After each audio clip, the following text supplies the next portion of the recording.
Hello guys, તો આજે આપણે ખમણ બનાવીશું. એન્ડ યસ, ખમણ અને ઢોકળા બંને અલગ હોય છે, ગુજરાતીને તો ખબર જ હશે.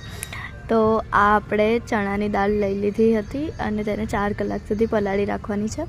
હવે 4 કલાક પછી, મતલબ 5-6 કલાક બી તમે પલાળી શકો છો, રાતે પલાળો તો. હવે તેમાં દહીં નાખીને આપણે એને છે ને મિક્સરમાં ગ્રાઇન્ડ કરી દઈશું અને પછી આથો લાવવા માટે આપણે એને 4 કલાક ફરી રાખવું પડશે.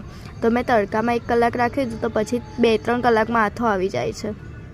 હવે તમે ઢોકળિયામાં પણ આને કૂક કરી શકો છો. અને જો તમારી પાસે ઢોકળિયું ના હોય તો આપણે જે રીતે કઢાઈમાં ડીશ મૂકીને નીચે પાણી મૂકીને એમાં ઉપર ડીશ મૂકીને ઢાંકીને તેલ લગાવીને થાળીમાં આપણે મૂકી દેવાનું છે.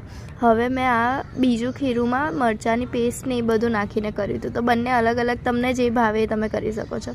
હવે વજન માટે મેં ઉપર ખાંડને એ મૂક્યું હતું. હવે વઘાર માટે મરચાં, લીમડો એ બધું લઈ લીધું હતું.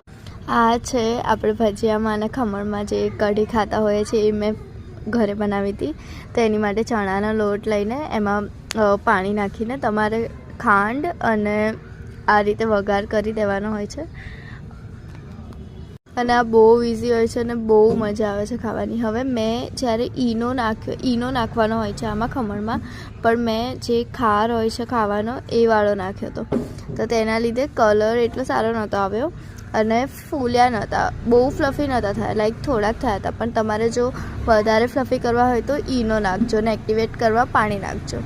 તો બી ગાઈસ, જે મરચાં ને એની પેસ્ટ નાખી હતી ને વાળા બેસ્ટ ટેસ્ટ આપી રહ્યું હતું, તમે જોઈ શકો છો ગાઈસ.